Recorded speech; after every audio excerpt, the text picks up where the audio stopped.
They're not good enough to start. They're not even good enough to play. But they do talk a good game.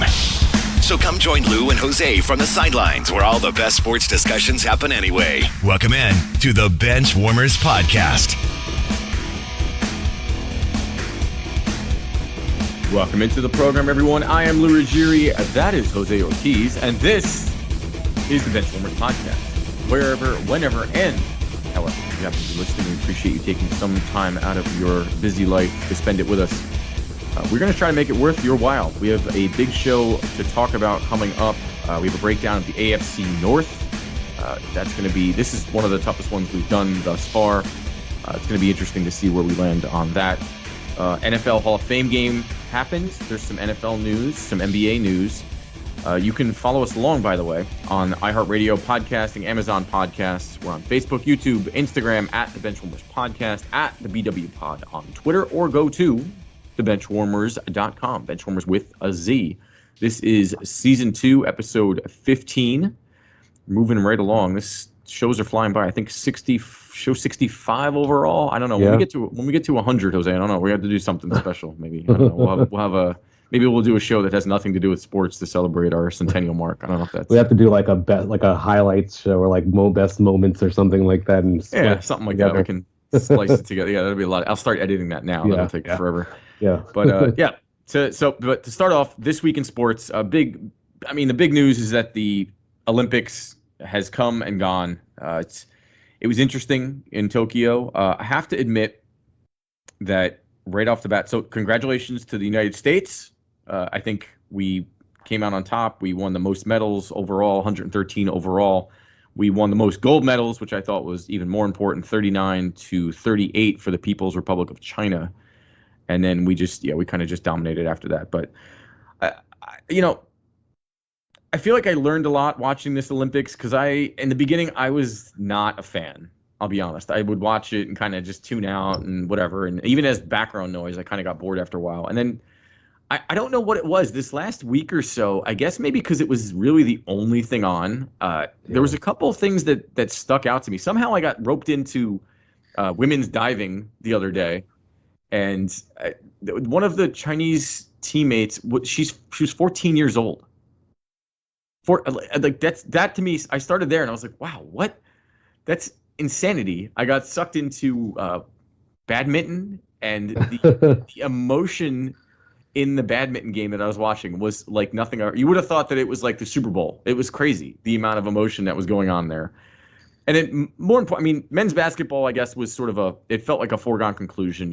The U.S. beat France in the final matchup in the gold medal game and finally got that monkey off their back because up to this point, Greg Popovich's team had not beaten France. So this was kind of, I guess, a good time to break that streak. But honestly, the one thing that got me more than any other sport or event, and this might sound crazy, Jose, and I don't imagine that I would have ever said this, but I actually got really emotionally invested in women's basketball. I really got into it. It was incredible to watch. And just hearing some of the stories I forget who the commentators were, but they did a really good job kind of bringing out the stories for some of these girls. And Diana Taurasi and Sue Bird, this is their 5th Olympic medals game. Like so it's 20 years basically. Yeah, she's 40 years old. Diana Taurasi's 39. And just watching them, I don't know. I was just fascinated because they played basketball the right way. Like, it wasn't just iso ball. It was, you could tell that there was strategy. It wasn't just kind of just throwing up three-pointers like we've seen in the NBA over and over again. And then I forgot about Brittany Griner. Brittany Griner is 6'9", 205. She looked like Shaquille O'Neal on the court against the Chinese team. And it was... I had so much fun watching it, and I'm so happy that they won. It was really this might actually get me watching the WNBA. Yeah, that's Diana Taurasi and Sue Bird. I always feel old because I remember when they were at UConn, right? Like I remember them playing at UConn, so I was like, man, they're 39 and 40. Okay, I guess they're our age, but I don't know. I feel like I wanted to get into the Olympics. I watched it a few times. watched. I kind of was getting into beach volleyball. I was watching the men's volleyball. I was watching some diving. I was actually really really fascinated by. There was this. I guess it's synchronized swimming, Mhm. and I just don't understand how it's possible that they were floating upside down while smiling and not sinking at all. Like they all had the same exact like level in the water. So yeah, I think that was probably the most excited I got watching just the synchronized swimming. I don't know. To me, I was talking to you about it earlier. I just feel like there's not a lot of intrigue for me in the Summer Olympics. The United States just always dominates. It's like there's not even. I guess we just have so many more resources than other countries. I don't know what it is, but like just give this stat. So the United States has won a total of 2,636 Summer Olympic medals. That's gold, silver, bronze. Second place is the Soviet Union, not Russia, the Soviet Union with 1,061. So we have over 1,500 more medals than the second place team in the Summer Olympics. We're just not beatable in the Summer Olympics, and I think that's why I don't really pay that much attention. It's just like, whatever, tell me when we win the medals. I mean, it came close though. I feel like the NBA, that was. Well, in the semifinal, they were down 15. So Yeah, and yeah, Luka against France. That would have been interesting if Slovenia had made the finals against. I wonder how that would have went for that. I'm sure the U.S. probably still would have won, but yeah, I do think you're right. I think that there is some level of expectation there. I did the one event. So first of all, there's two parts to this. Number one, I I somehow watched Olympic power walking. I'm sorry, I didn't mean to laugh. But it sounds like an oxymoron. It's like, can you really be an Olympic athlete if you're a power walker? But I will say that watching the women do it was a lot less uncomfortable than watching the men do it. And I guess the difference between running and power walking is that both you have to constantly have one foot touching the ground, I guess is the definition of it. But I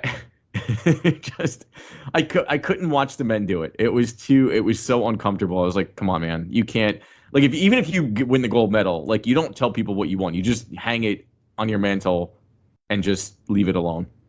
In marathoning, I will say that I watched the women's marathon, and of course, first place, second place were both from Kenya, as you would imagine. Of course. And then actually, this girl though, a U.S. Molly Seidel, won the bronze. She came. It was her third competitive marathon that she's ever ran, and she won the bronze. Yeah, she was. I was getting into it. I was like, please, just for one time, please. And they didn't beat Kenya, of course, because they're just. No one beats Kenya. No one beats Kenya. They're like the Wayne Gretzky of marathoning. It's just like, no. You don't even try. You just shoot for a second. Have you ever sat there and like done the math on their mile times, where it's like these guys are averaging 5-minute miles, or sometimes even faster than that, for 26 consecutive miles? It's just like their 26-mile pace. It's faster than my fastest ever 1 mile. So I remember saying that to somebody I was watching it with, and I was like, they just did something. Like, they're trying to do something in record time that most people can't do, period. It was just bananas. Yeah, I was like, wow, it is impressive. But anyway, congratulations to the U.S. It was a lot of fun, and I might be a new women's basketball WNBA fan. That's crazy. Well, it's coming on. They have the season is about to start, I believe. So. Oh, I didn't know that. Unless it hasn't started. If it hasn't started already, I could be wrong. I know the NBA Summer League has started, and we'll see if I get into that. But speaking of NBA, in other news, there is some actual men's basketball to get to. A lot of things happened this last week, most notably contract extensions and signings and things we haven't touched on. So I'll just run through these, and you can circle back to whatever you think is most impressive. Carmelo Anthony signed a 1-year deal with the Lakers, so now Melo and Bron are together again. They've been friends forever. Kevin Durant signed a 4-year, $198 million extension with the Nets. Luka Doncic Trae Young. So Luka with the Mavericks, Trae Young with the Hawks, and then Shai Gilgeous-Alexander with the Thunder all signed the max rookie extension of 5 years, $207 million. Julius Randle signed a 4-year, $106 million deal, which I'm sure Luka is probably call him up and just say, hey, what's up, man? How does it feel to be broke? Kawhi Leonard reported to be signing an extension with the Clippers. No news or numbers on that just yet. And then finally, the other notable signing, Kemba Walker actually signed to the Knicks. So of those, which one stands out as the most impressive or the most notable? Well, I think Shai Gilgeous-Alexander, just because before this past season I hadn't even heard of him before. And I mean, I saw his name in passing, but he wasn't really. I think he had averaged 19 points a game 2 years ago before jumping up to 24 points this past season.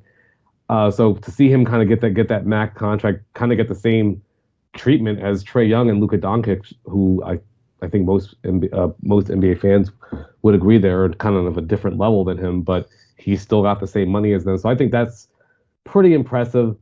Also, Julius Randle, the Julius Randle plus Kemba Walker going to Kemba Walker to the Knicks, Julius Randle re-upping with the Knicks. Derrick Rose re-signed with the Knicks. They're coming off of I don't want to say a great season, but a promising season for them. A much better than normal season. Yeah, and so I think it's interesting to see. I feel like Kemba Walker perhaps is more of a big fish, small pond type of player in the NBA because it doesn't seem like he really lived up to expectations when he went to Boston. So maybe, I don't know, I guess New York's certainly not a small pond, but I don't know if he's going to be, I don't think the pressure is as high on the Knicks as it is on the Celtics. The Celtics we're supposed to be championship contenders. The Knicks, they're still working on a first round playoff victory. So I would say those three guys. Yeah, I mean, Melo to the Lakers is interesting. Yeah. I think that, was it Dwight Howard, Carmelo Anthony, LeBron James are there now, and Anthony Davis. Like, if this was 2012, man, this team would be unbeatable. It's crazy. But Melo, I guess I'd like to see him win a ring because it would be the crowning achievement on what's been a relatively, in some ways impressive and in some ways disappointing career, I think, because Melo was James Harden before James Harden. It's just all points and no success. And I think now with Westbrook there, I think Melo adds that, just Melo can do what he's always done. Just take your mid-range jumpers and you don't really need to play defense. And that's exactly what he's he'll probably come off the bench. Yeah. And that seems fine. Get 20 minutes, kind of give LeBron a chance to catch his breath, go out there, score some points, and then that's it. And tap out. I think that he's a good addition, especially if he can basically do what he did on the Trailblazers. Same basic role. And that's kind of what the Lakers were missing last year. A guy who could just come out and knock down shots. And Carmelo Anthony, he's getting up there, but he can still create some space. He can still knock down jumpers. He can still score. Like you said, he's not going to offer you much more, but he's probably going to be the sixth best player on the team. Like that's exactly where you want Carmelo Anthony. I think that's a good signing for them. Yeah, for sure. The extensions. I mean, Luka's interesting. I just hope that the Mavericks get him some help. Well, it didn't start off well this year. No, I mean they re-signed Tim Hardaway Jr., who I know I'm more of a fan than you are, but he's not a game changer, but he's certainly a good piece to have. I think the loss of Seth Curry last season really hurt them, and Kristaps Porzingis is I don't think that he's quite a 2. I think he's more of a third option. So they're missing kind of that one other guy to complement Luka, and they don't have it yet. So. And these guys don't just grow on trees, so it's hard to find these players. Yeah, Kawhi Leonard I thought was interesting. Signing recent, we don't know the numbers yet, but signing an extension. I guess that bodes well for Clippers fans. but you have to wonder, with Yeah. ACL surgery, I mean, when are we going to see him this year at all? And then if we do, I mean, he's going to be presumably even more cautious than he already was. So, even if you have him, how much do you really have him? I would be a little worried about his long term. He doesn't strike me as a guy who's going to be playing late into his 30s. He already feels like he's older than he actually is. I think he just turned 30, and he feels like he's 37 because of the way his body could kind of breaking down. So I would certainly be worried long term about him. But if you're the Clippers, you've had the most successful season in history, in your franchise's history. You kind of have to re-sign him and go after it again. Yeah, and I think that I was looking at. I think Jimmer Fredette is trying to get back into the league, and again, talk about the Lakers. I mean, the Lakers. Look at I mean, I hate to talk Lakers, but they have a very top-heavy team, and they don't have a lot of depth anymore. And a guy like Fredette, I think, would be an interesting pick because they could get him for nothing. He's been in China for I forget how long now. Dominating in China, by the way. Crushing, yeah. Well, he's not. Was it Tracy McGrady? Is he the? I don't know. It was Stephon Marbury or Tracy. Oh, I always Stephon Marbury. Is it Stephon? So one of them has a statue in China. Oh, I don't know about that. I think it's Stephon Marbury. But yeah, Jimmer Fredette's he's been just Michael Jordan over there. But it'd be nice to see him come back and I think he signed with the Nuggets for the summer league. But then I think he pulled out. There was something interesting, but. He's a good outside shooter. I mean, that's what he can do, and that's what all the Lakers need is just outside shooting to stretch the floor. That's it. And they don't have a lot of money to spend, so that would make a lot of sense. But we'll see what happens.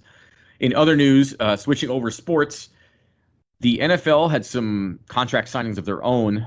Darius Leonard, the Colts linebacker, is now officially the highest paid linebacker in the league. He signed a 5-year it's either $98 or $99.25 million deal to stay with the Colts, and good for him.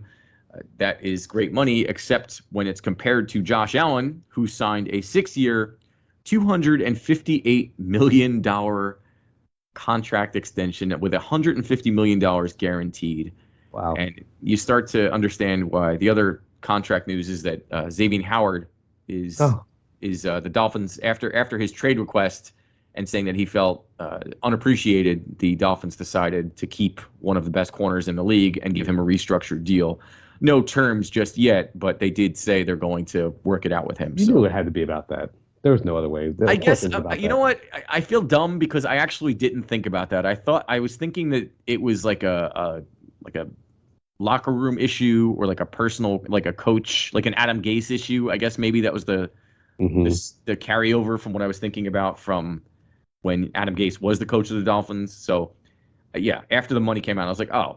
Of course. Obviously, that makes sense. He wants a new contract, or if you're not going to pay me, send me somewhere else where someone will pay me. That's the new thing now. And so, I mean, Darius Leonard, good addition. The Colts, the Colts are in a little state of flux right now with turmoil. I mean, Carson Wentz is out.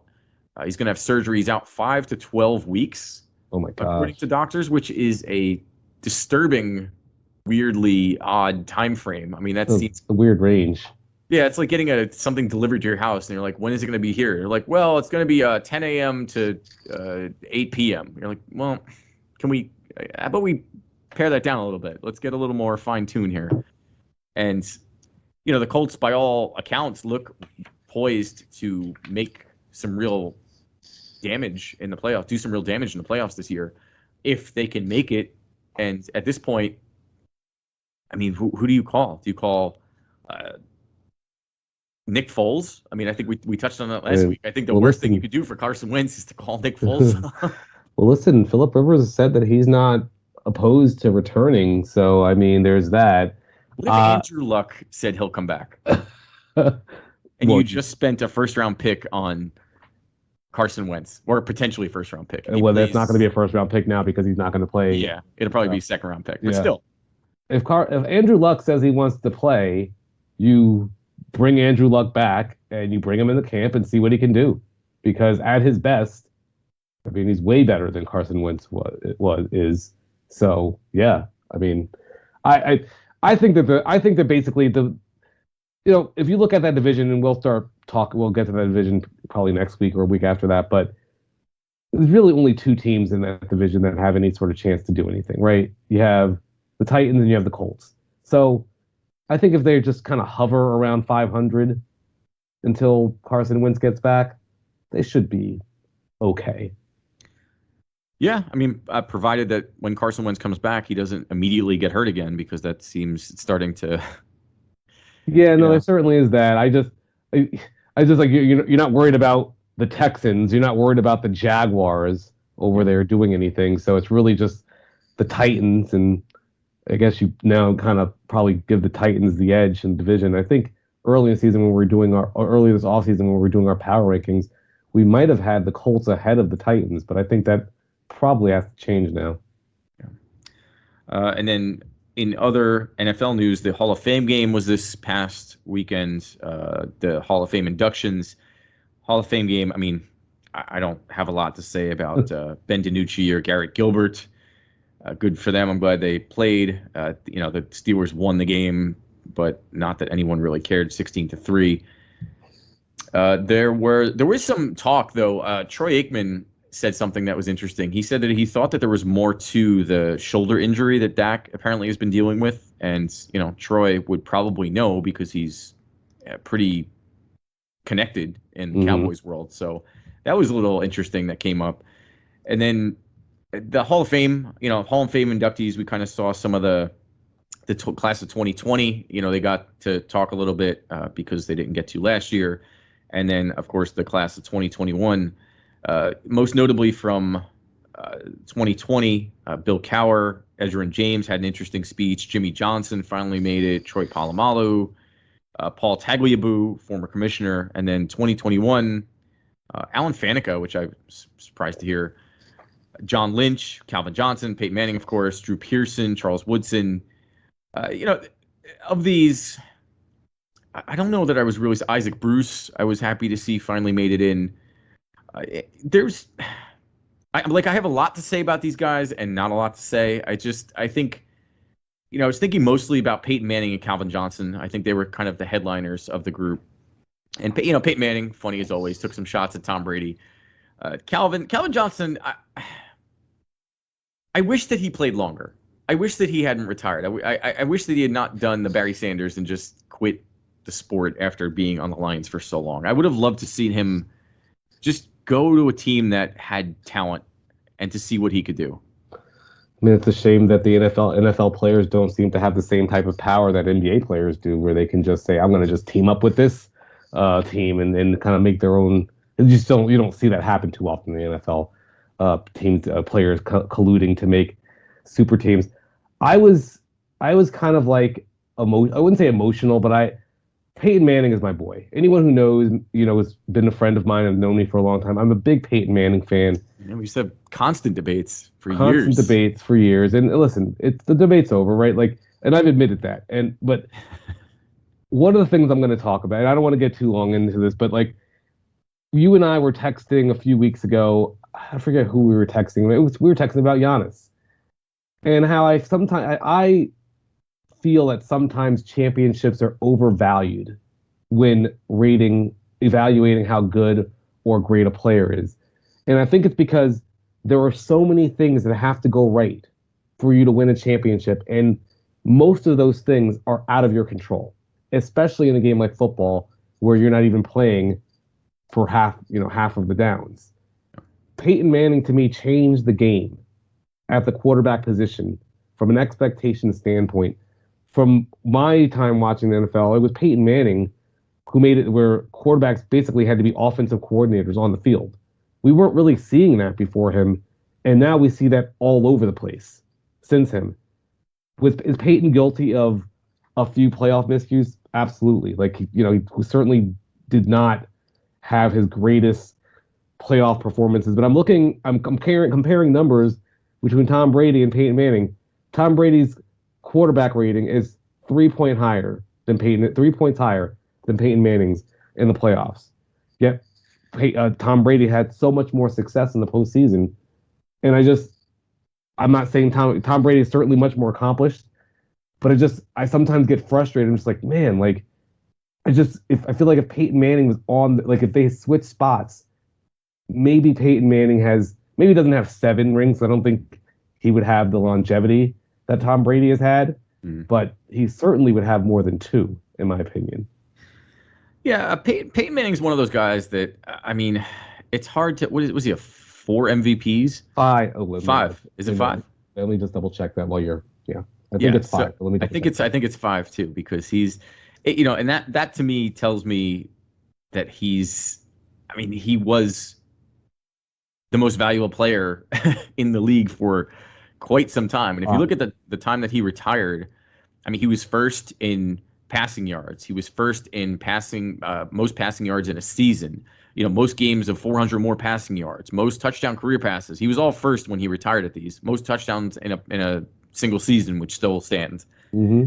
And yeah, Peyton, it is interesting because you're right. Peyton basically was that team. And, not to take anything away from Tony Dungy or Edgerrin James or Dwight Freeney or any of the other guys on that squad, but Peyton, I mean, if you look at the season that he was injured, would they win 2 games to get Andrew Luck? I mean, that's, and they had won 10 before that, the year before that, right? And so, I mean, I do think Peyton doesn't get the credit he deserves in a way because he only quote unquote only has two rings, and the one on Denver was a lot like John Elway. It's kind of like he was riding the coattails of a good defense and a running game, and did the bare minimum, but he still gets credit for it. And I think that if he had been able to just maybe one more, the one against the Saints, that's the one. Yeah, that's the one. The one against the Seahawks, it just wasn't their day. But the one against the Saints, that's the one where you've got to get that win. And you just look at that game in the first half. There's a dropped touchdown pass by Pierre Garçon. Yep. It's like right before the end of the first half. Then they come out in that second half, and I don't want to go through Super Bowl history too much, but they kick the onside kick and then get the ball, and the Saints get the ball back. I felt like Tony Dungy was completely outcoached in that game. First of all, by Sean Payton, which is not a crime. Sean Payton outcoaches a lot of coaches, but I've seen Tom Brady throw 3 interceptions in a game and win in the postseason. Yeah, that's never happening on a Peyton Manning Colts team. Yeah, and Peyton did. I mean, he had the misfortune of being, probably the biggest victim to that. Yep. That Patriots team, especially the early Patriots team, because outside of them, I mean, how many they were a number 1 seed how many times in a row? I mean, the Colts would just I mean, granted, they were in a weak division pretty much the entirety of Peyton's career, but I do feel bad for him. I feel like Peyton thankfully has at least 2 rings. And it's funny to think because if he had lost or if he had won that against the Saints, what would we be saying about Drew Brees right now if he hadn't, if he had gotten there and lost?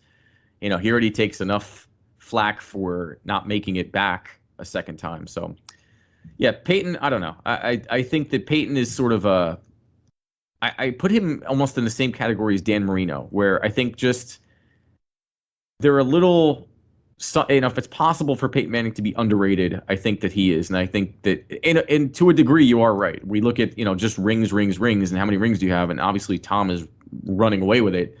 And Tom is still the greatest of all time. Like, I don't want to, not saying that Tom is the greatest quarterback of all time. He absolutely is. It's just, look, it's just like in life, right? Some people are born and some people just have more luck than others, right? Some guys have all the luck, right? That's a song, right? And that's what Tom Brady just had a better fortune in the NFL. Yeah, Peyton reminds me a little bit, if I make an NBA analogy, he's kind of, I think of him like Larry Bird in a way, where, he was unbelievable. And then he just was surpassed by just better coaching, better. Yeah. Well, I mean, it was different timeline too, but Tom and Jordan both played a lot longer than Bird or Peyton. So, I mean, good for him. I'm glad he made it. He's going to be very interesting in terms when he starts doing his broadcasting. He signed up for some Monday Night Football to do with his brother on an alt cast, I believe for ESPN. So that's going to be really fun. And I think in terms of post-career success, I think Peyton is going to crush Tom because I don't think Tom's going to really do much of anything except maybe work on his nutrition. Hang out with his supermodel wife. Yeah. Yeah. So oh no. That was the Hall of Fame, and so we got to take a break and come back, and it's time to keep talking football because it's so close. It's so close. I cannot wait. We're going to break down the AFC North, excuse me, and see where we land. We're going to touch on. We're going to rank them and kind of see if we agree, disagree, and maybe we'll make a bet or two. We'll see. So stick around. We'll come right back. This is the Benchwarmers podcast. It's funny. I have a feeling we're going to end up agreeing. I thought it was going to be like this whole not controversial, but it was just like we weren't agreeing on the AFC North. And I was like, I feel like on our conversations we're going to be lined up, but we'll see. Thanks for listening to the Benchwarmers podcast. Follow along with us on the Benchwarmers podcast on Facebook and Instagram. And don't forget to review us on iTunes, Google Play, or wherever you get your podcasts. If you think or know you had COVID-19, you can be around others after 10 days since symptoms first appeared and after 24 hours with no fever without fever-reducing medication and after other symptoms have improved. If you have tested positive for COVID-19 and you had no symptoms, you can be around others 10 days after you got tested for COVID-19. To learn more, visit cdc.gov/coronavirus. Welcome back to the Benchwarmers podcast, where being all talk is actually a good thing. Now, back to the action. Or talk, I guess. Welcome back to the program, everyone. I am Lou Ruggieri. That is Jose Ortiz, and this is the Benchwarmers podcast. We appreciate you spending some time with us. You can go back and listen to all of our shows. iHeartRadio, Amazon, pretty much anywhere you get your podcasts, you can find us there. Facebook, Instagram, YouTube, at the Benchwarmers Podcast, at the BW Pod on Twitter, or go to thebenchwarmers.com. Benchwarmers with a Z for marketing purposes. Season 2, Episode 15. Cruising right along. We had a long first segment, but it kind of everything just sort of flowed into each other, so we just kept it going and skipped the extra break. We talked Olympics. Olympics is over. The U.S. is still dominant and good for us. The NBA, lots of NBA news and notes, things, a lot of extensions. Trey Young, Luka Doncic, Shai Gilgeous-Alexander, Melo for the Lakers. You can go back and listen to all of that. NFL Hall of Fame 2020, 2021, the Steelers-Cowboys Hall of Fame game, which was lackluster to say the least. And but it does mean that we are one step closer to the regular season in football. And we're going to have to step this up, actually. We think our timetable is, I didn't realize we're only 4 weeks away for the regular season. We have a lot of divisions to get through still, so maybe we'll double up on this next week.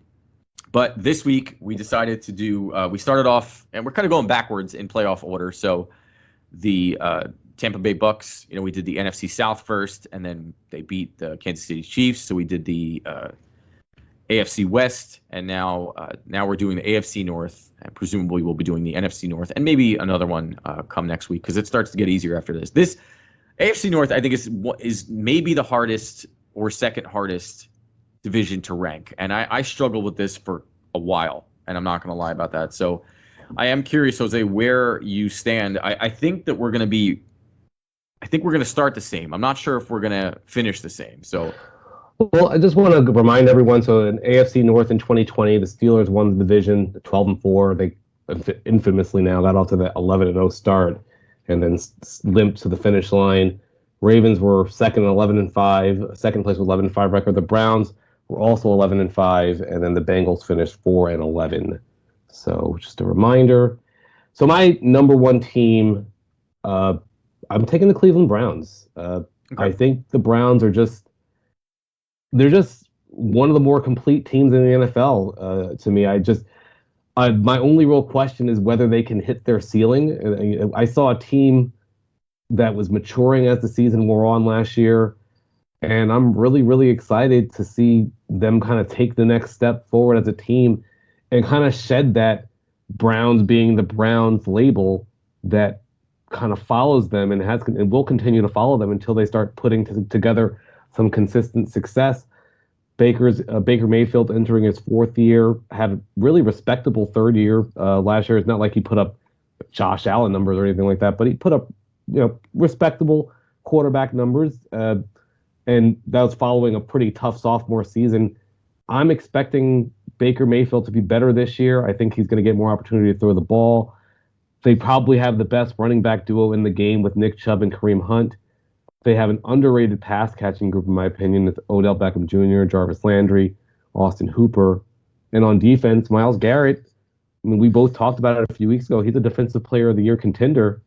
And they have some other nice pieces. The Pro Football Focus has them as the number one offensive line in football.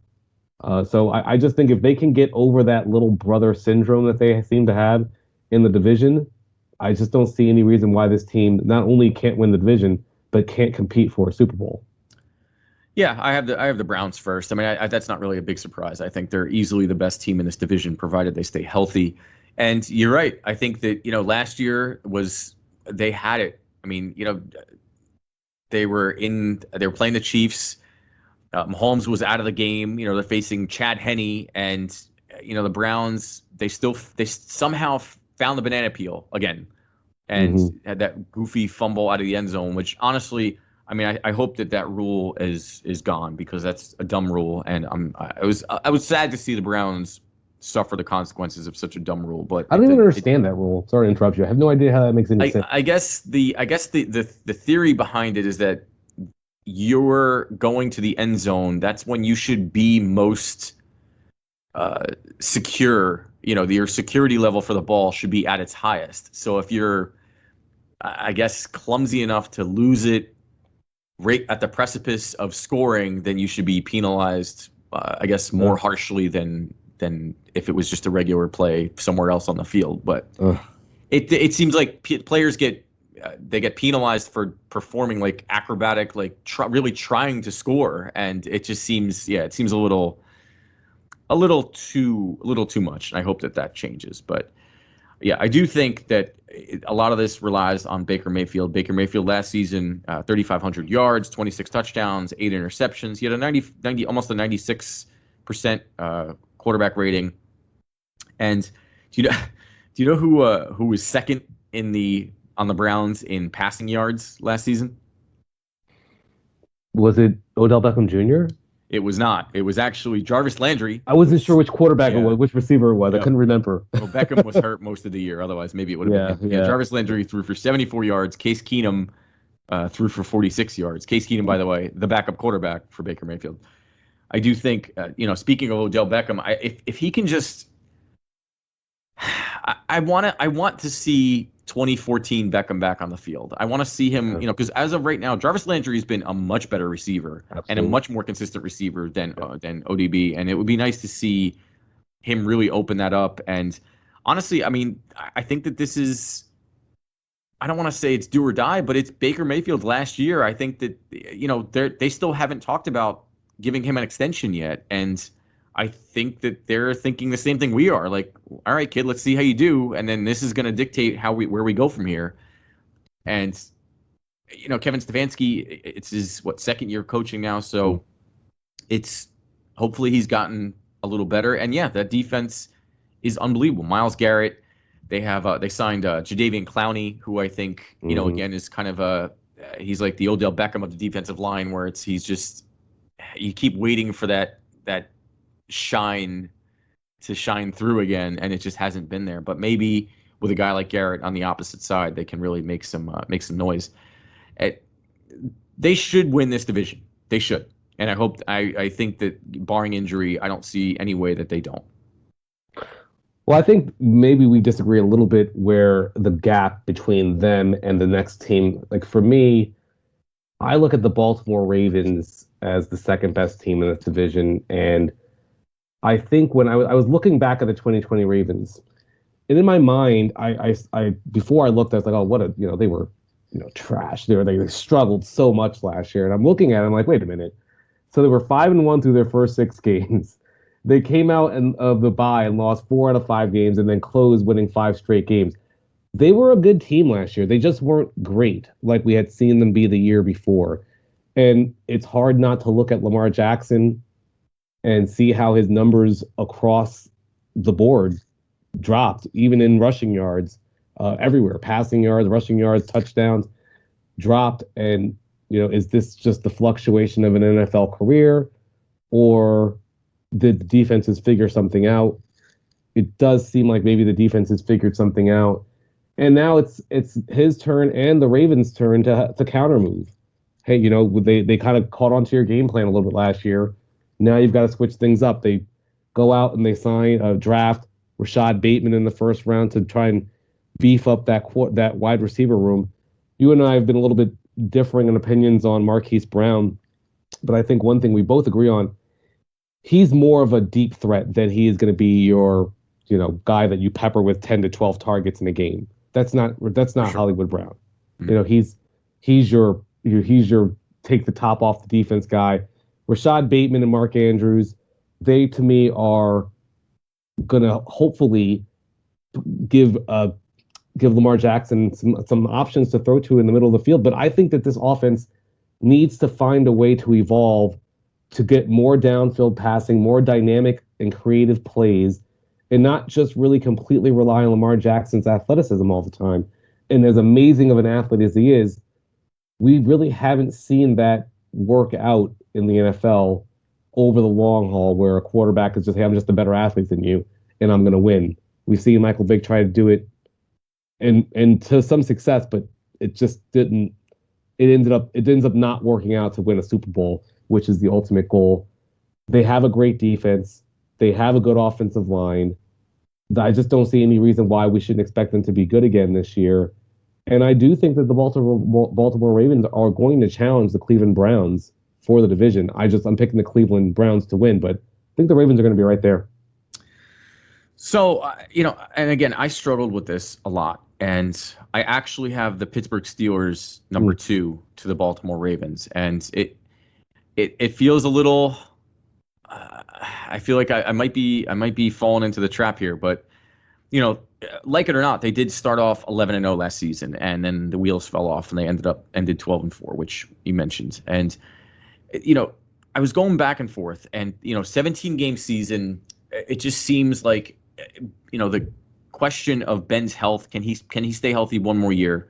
But then it's sort of this weird kind of apples to oranges parallel, because in the same vein, I was like, well, Ben Roethlisberger might not be able to stay healthy. And then I thought about Lamar Jackson and his running style for another game, and they don't even have RG3 anymore. I didn't realize that he actually is not on the team. So they don't really have like even a quality backup yet.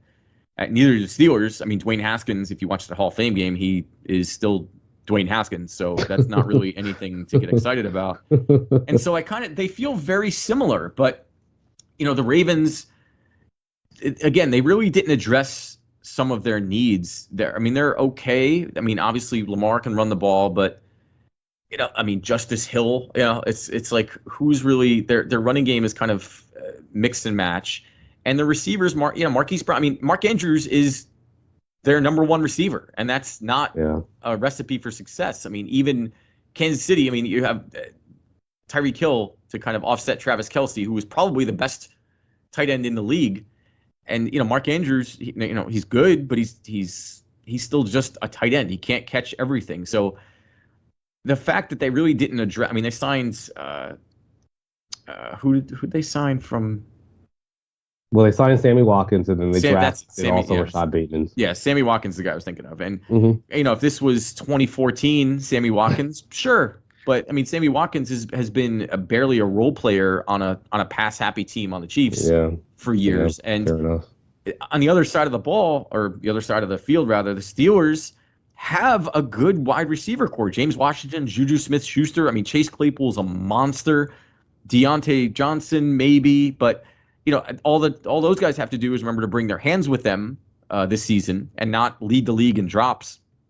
Eric Ebron, we've seen flashes from him. Maybe he can actually do something. And it just feels like offensively, the Steelers have more firepower, especially with the addition of Najee Harris.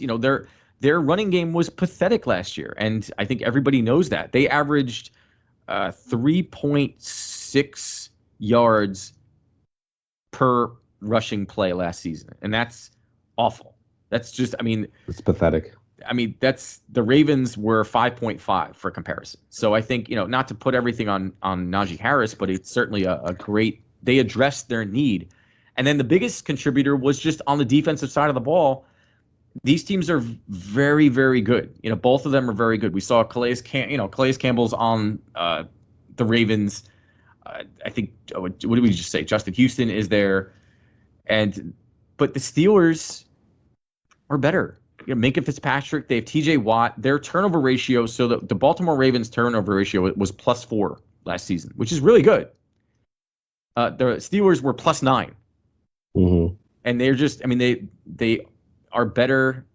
I think they're almost 56 sacks for the Steelers versus 39 for the Ravens. And it just felt like ranking these two, the Steelers, I feel like could, even if their offense stumbles a bit, I think that they have a better chance of being able to sit back and let their defense make some plays for them rather than just a tad more. I have a little more confidence in them than I do the Ravens. I think those are all great arguments, and it's not like I think the Steelers are going to be just this terrible team this year. I think that the Ravens, I think that we saw the Steelers hit their ceiling last year. That's as good as they're going to get, right? And at this point, definitely possible. I think that the arrow is pointing down for the Steelers, and I look at the Ravens as a team that, like, we saw them kind of hit their ceiling maybe 2 years ago.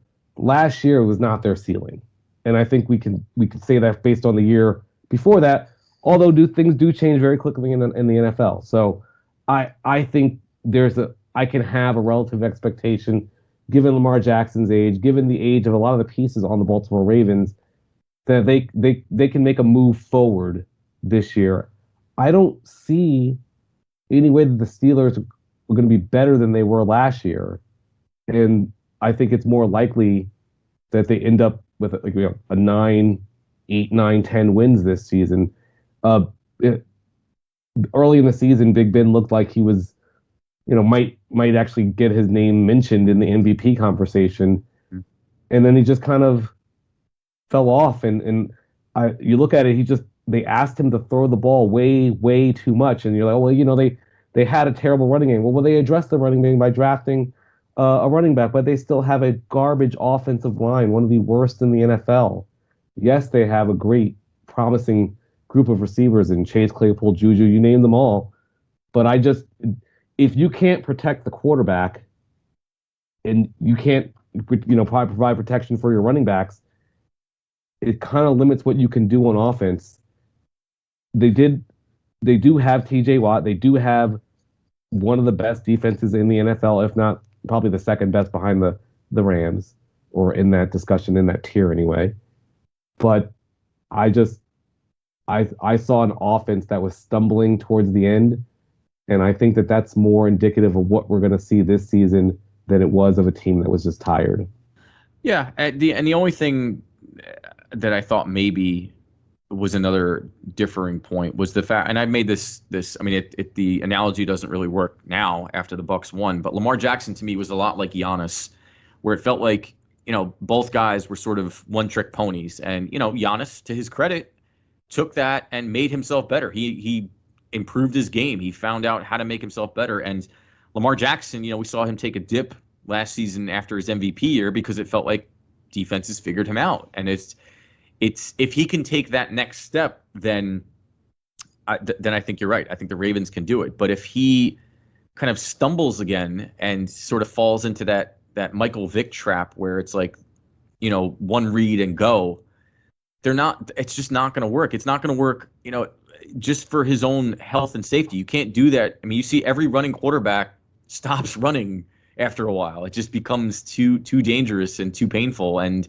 not productive. And that's Ben, for as immobile as he might be at this point, he's a pure passer. He can rely on his arm and only his arm and his creativity in the pocket.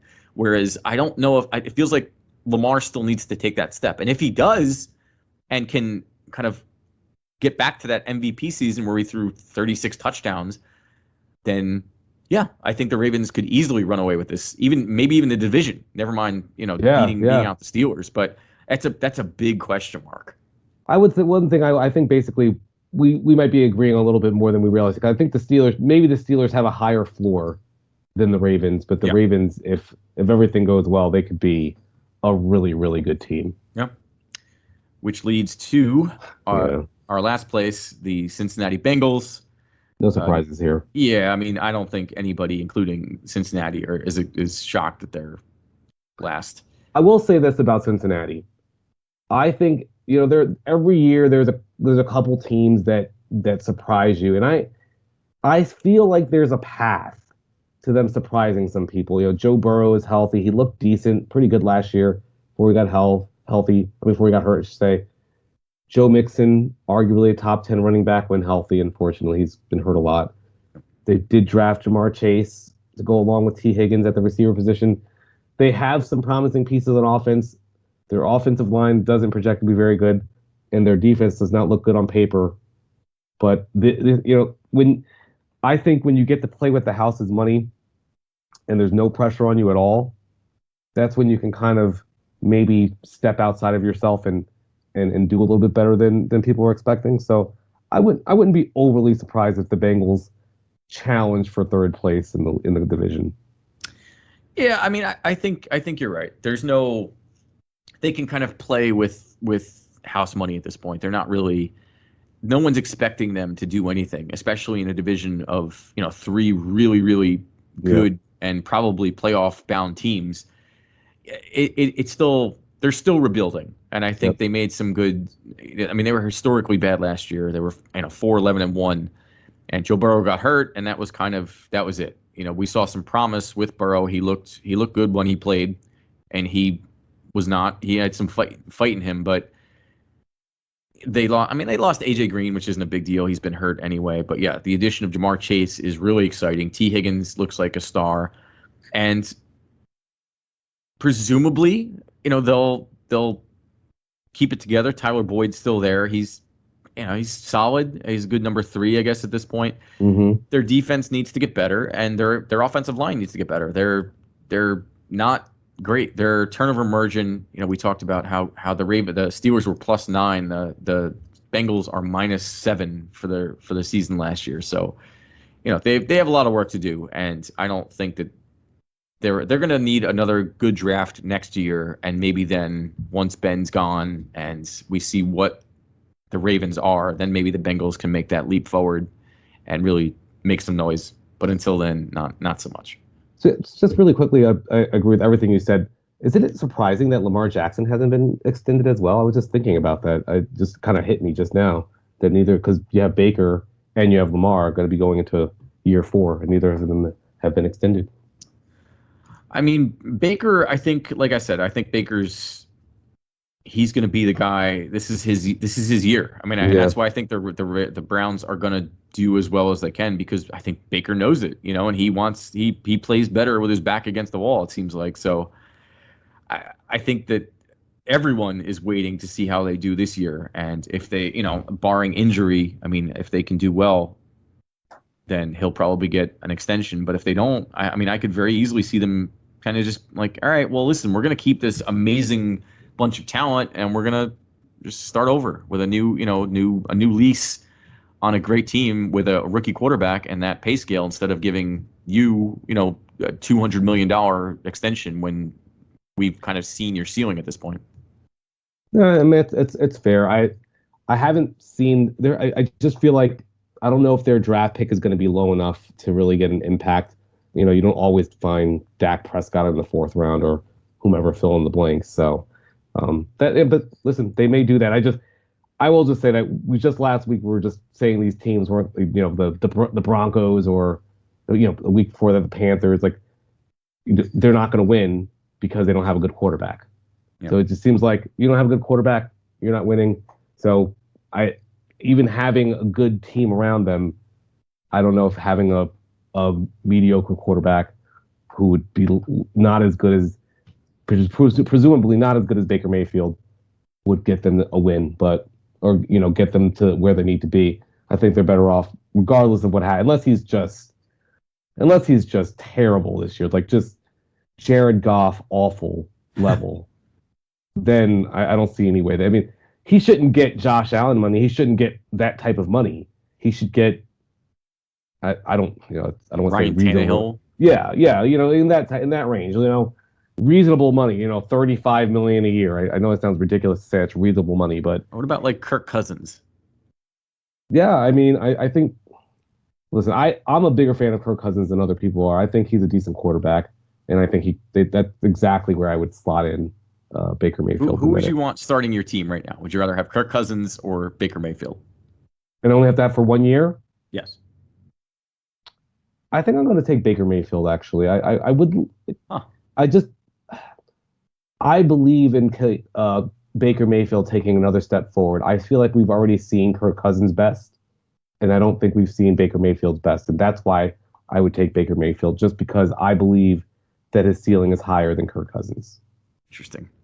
Yeah, I don't know. I feel like those are it's like they're two different ways to get to the same end, where it's kind of like, well, it's that perpetual, it's like good enough to start, but not great enough to win kind of thing. Where it's just, you're stuck in that mediocrity level of just kind of like, what are there, like 5 quarterbacks that are great enough to win in the NFL? 6, 7, maybe? Well, I mean, that's I don't know. That's an interesting debate we can have at some point, but you look at Derek Carr is in there. I put Dak in there. Yeah, fair enough. Dak deserves to be in there right now.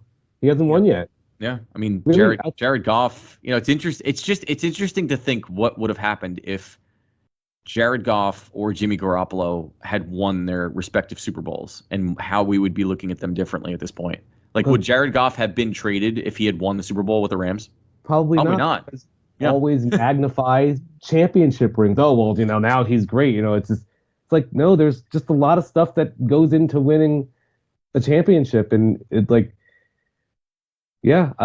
Jared Goff is a perfect example of it. You don't have to be great to get to this to get to the Super Bowl. And I guess, I guess if you're in the right situation, you could take a garbage quarterback all the way to the championship. But I don't think that happens too often.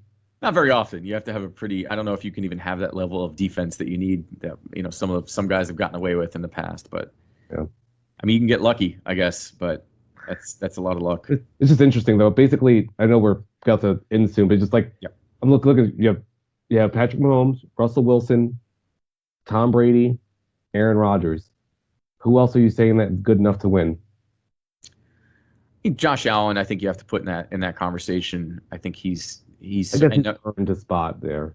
I mean, he's right. I don't know if he's in that same tier, but I think that if you have him, you're not worried about it. Yeah. You're looking at other. If you lose, it's not going to be because of him. You could probably look at Matt Ryan and Matthew Stafford possibly in that. Matt Stafford on the Rams. I am so excited to see what he can do with good coaching and an actual team around him this year. I mean, it is his first year, in his entire career on a different team, so I think there will be some adjustment, and I think that again, the Rams are so top heavy. If any of those big stars go down, they don't have anyone to fill those voids because they're just all. I mean, they're all in. Yeah. And I have to wonder if after that deal happened with Matthew Stafford and the Rams, if Aaron Rodgers didn't look at that and go, "Damn it, that could have been me." And I still go back. Gosh. I will still go back. Oh my goodness. But imagine if Aaron Rodgers had gotten traded to the 49ers on draft night. Oh. So you'd have Aaron Rodgers on the 49ers and then Matt Stafford on the Rams. I mean, you talk about that would be must-see TV. Every game in that division, every divisional game would be one of the best games of the year. NFC North exodus to the NFC West. That would have been amazing. And yeah, I still think the NFC West is going to be great. I think we need to talk about that next week when we come back. Best division football, as far as I'm concerned. Possibly. It's either this one, either the one we talked about today, or the NFC West. I don't think any other division is close. Yeah, maybe we can do the NFC North and AFC and NFC West next week, because NFC North is pretty easy to do, and then NFC West is going to take some thought. But fair enough. All right, so we'll get to that. We'll keep you posted on all of that and more. You can go and follow along. You can go to the benchwarmers.com, Benchwarmers with a Z. You can follow us on Facebook, YouTube, Instagram, at the Benchwarmers Podcast, at the BW Pod on Twitter. We are on iHeartRadio. We are on Amazon. We are on iTunes. We are everywhere and anywhere. Spotify, anywhere and everywhere you get your podcasts, you can find us there. And looking forward to moving along in this season 2. This has been episode 15. So that's going to do it. For Jose Ortiz, I am Lou Ruggieri, and we'll see you next time. Bye-bye.